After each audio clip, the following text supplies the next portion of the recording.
paano nga ba malalaman kung gumagana pa ang isang trading strategy? Kagaya ko na halos 1 year nang hindi nakapag-trade, kailangan ko talagang i-test kung gumagana pa ang aking ginagamit na trading strategy.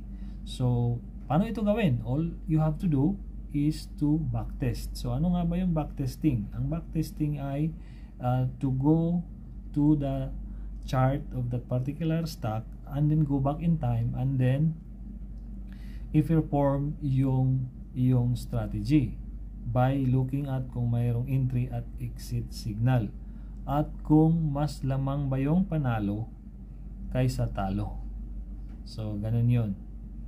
So, in my case, I did a backtesting sa Kalma strategy at mapapanood mo yan by clicking the link na nandito sa screen.